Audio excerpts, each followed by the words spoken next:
Welcome to today's critics.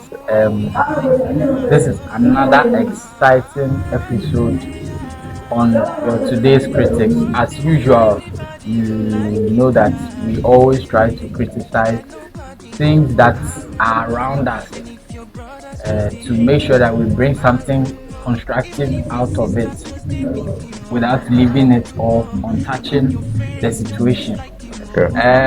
Today, I would like to talk about some issues that are going on in our environment that needs urgent attention. And I have my brother here. We want to discuss about the whole thing. Welcome to today's critics. Thank you, Father. Thank you. Today, I would like us to delve into this current situation that I'm trying to come across, or I'm trying to understand. When you look at our roads or our transportation system, you could see that especially our roads are very bad. That's true. The ones that are very bad are untouched, or nothing has been done about it. The ones that has been touched or has been tarred, let's say it's like that. The ones that has been tarred are also having issues. There are potholes here and there that has been left the way it is, which needs urgent service. And you could also tell that the ones that we are managing also have issues, because you could see that there are so many people buying cars day in, day out, buying motorcycles day in, day out, and our roads will become very crowded in the next 5 to 10 years ahead. So you could see that we have a whole lot of problems at hand which we need to attend very urgently. So I want to ask, what do we do about this? Because it is something that needs urgent attention.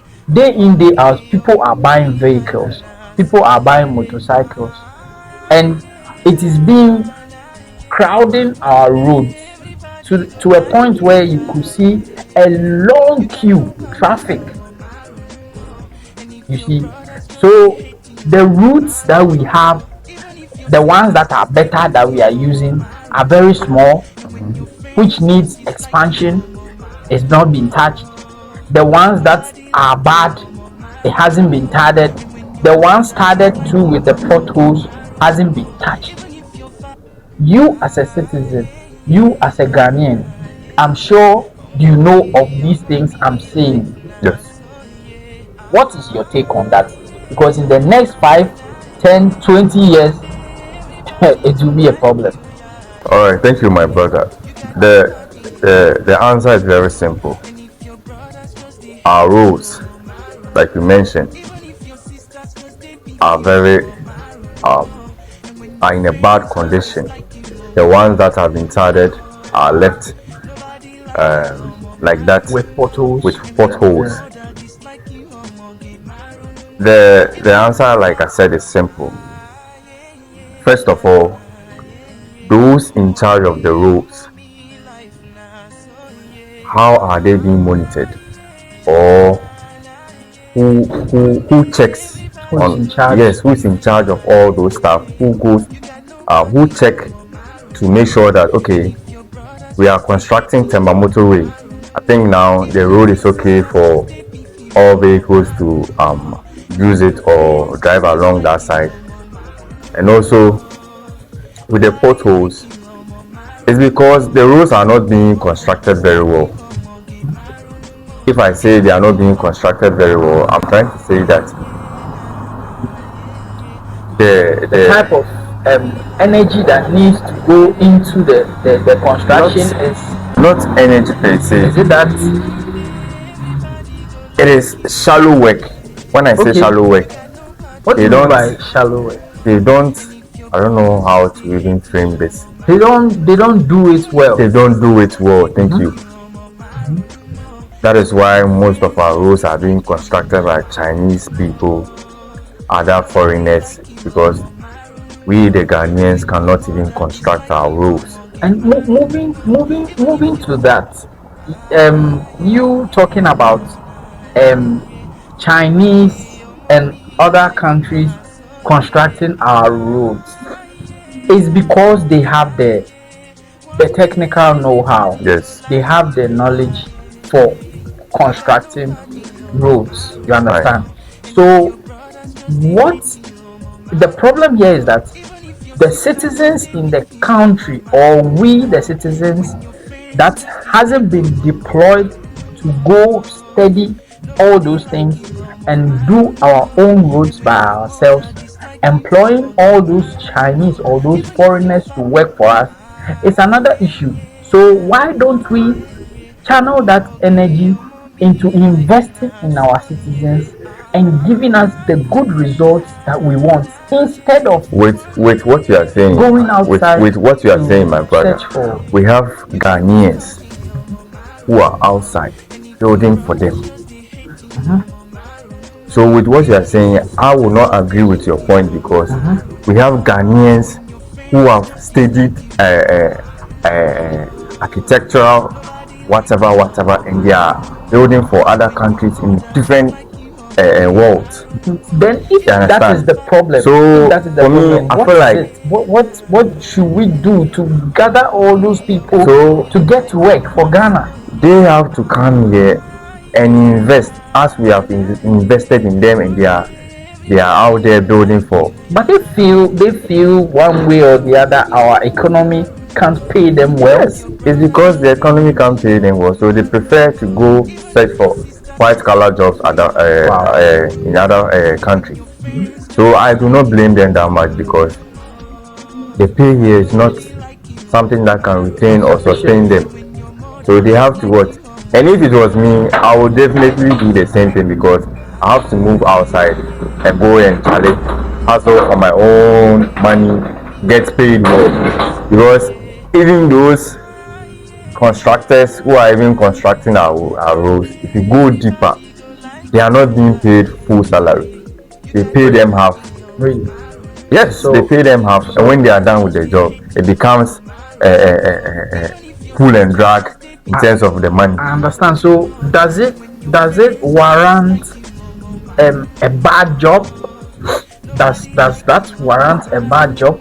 I mean, because they are not being paid fully, or they are being given half payment, does it warrant them to do a job that is poor? Yes, that is it. That is why I said that they are providing a shallow job, because if I'm not paid well, why will I do the job to your satisfaction? I will also do it to my satisfaction, because I've not been given the amount I was told to be given. You get the point?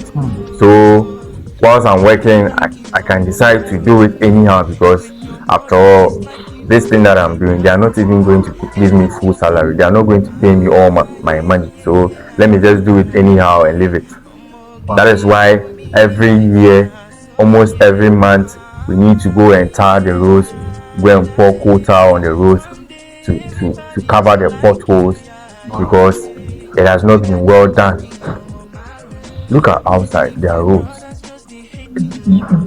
You see, we comparing us to the Western world, it sometimes doesn't make sense, because they have been able to put structures into place, and they see to it that every structure is working according to plan. But when you come back to our motherland or Ghana, you could see that we have some structures, but those structures are not helping. You see, they are not structures that are put up to help us.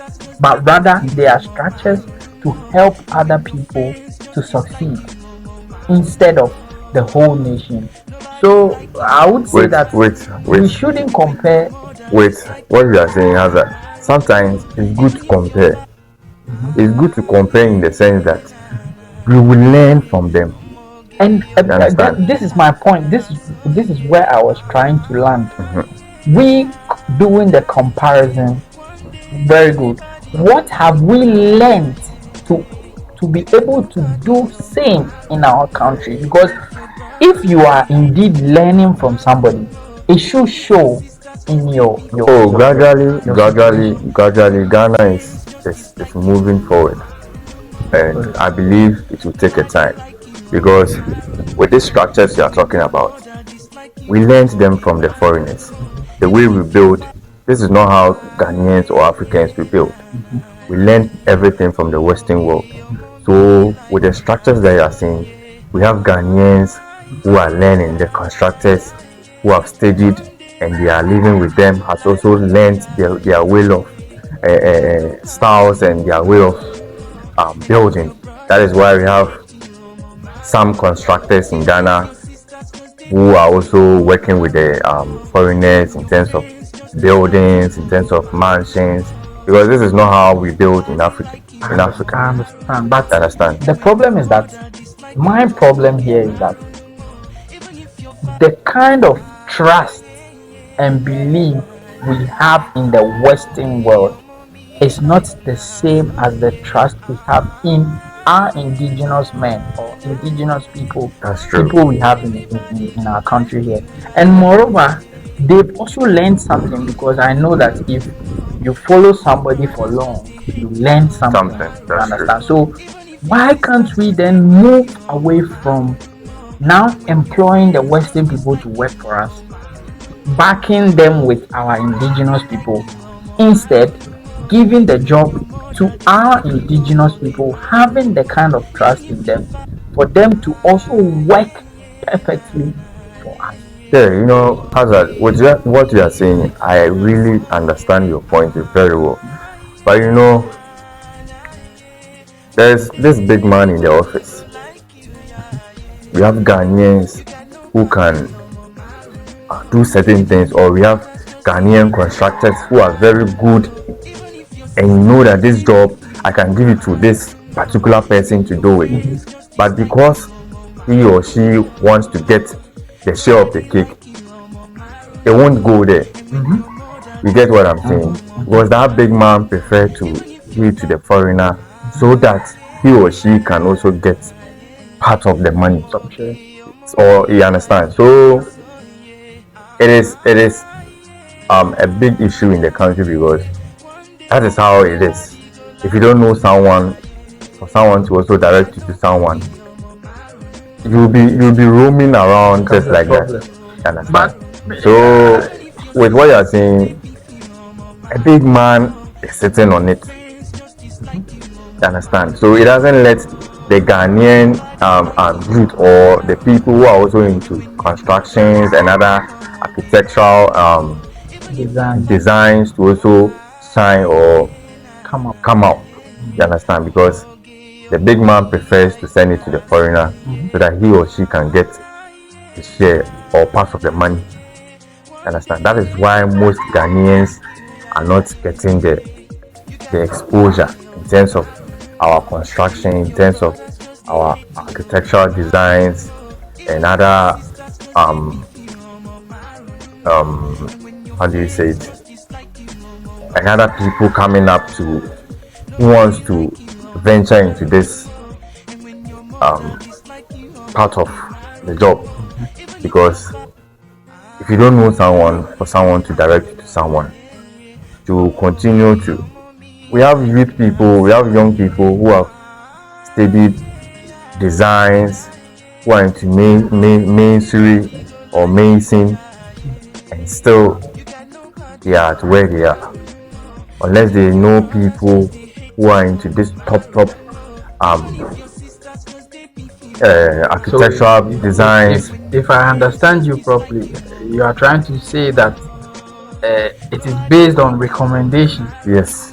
If you know somebody, Yes. the other person introduces, Yes, exactly. and so on and so forth. Yes.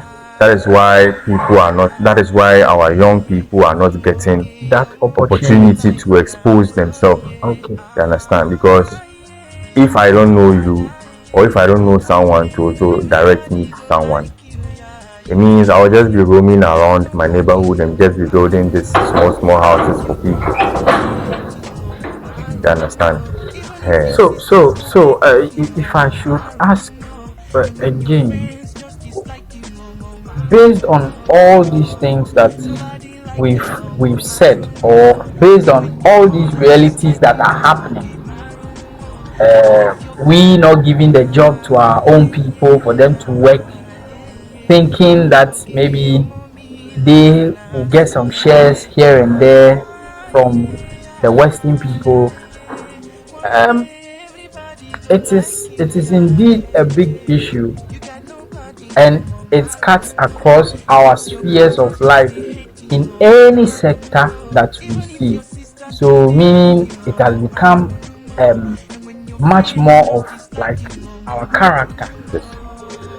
Um, what do you think should be done? What do you think should be done in order to put things in places? Is it that it's going to be like this forever, or someone needs to stand up for the whole of Ghana? Someone needs to stand up for Africa. Someone needs to stand up and say that no, it's enough. Enough is enough. We will do everything ourselves, because when you go to Burkina Faso, there is someone that has been able to come up courageously. They sum up courage, and they are now doing their own inventions. And moving forward, I am sure that there will be changes in the country. So, if we all these indigenous Africans are taking into consideration what is happening in some parts of the country, the continent, we would surely get to a better destination. What do you think? What do you think should be done? Someone should stand up, or someone is not supposed to stand up, but we are supposed to conform to whatever is going on? What do you think? Thank you. So the answer is very simple. We should stand up. Like the way we are sitting here trying to inform the public, trying to condemn the bad side of it, and trying to promote the good side of it. If we have other people also sitting or voicing out like the way we are doing, at least the big men or the government will realize that, hey, now the citizens or now the people are beginning to realize or are waking. So certain things will be put, or certain things will be stopped. You understand? But if they are doing it and we are not voicing out, or if certain things are going on, we are not saying it, it means that we, the citizens or the people in the country, are okay with it.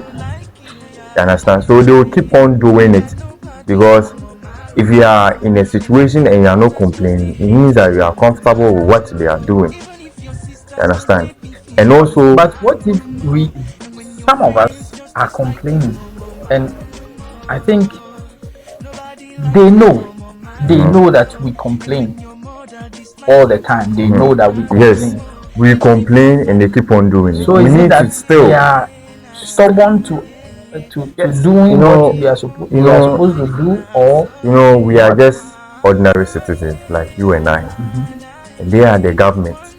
They make the final but the say. government are we, because we Yes. give them power. Yes, the government are we, and the reason why I'm saying that is because they make the laws in the parliament and other places. They have the final say.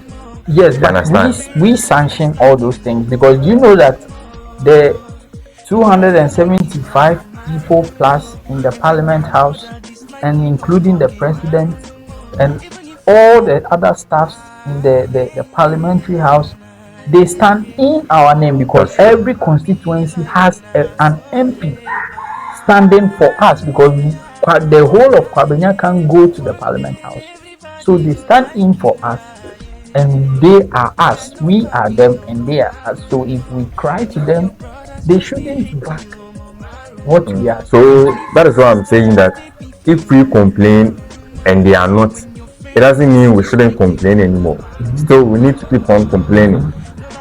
You understand? And we keep on doing that. Yes, we need to keep on complaining because you can't just complain once, twice, thrice, and I know, but there are some complaints that if you keep complaining and you don't see results, you need to stand up. Yes, they are not giving us what we want because, like I said, the big man wants the share of the cake or his share. So he feels like me coming out and I'll be losing all this properties, all this money, all this luxurious thing that I'm enjoying. So I can't just back off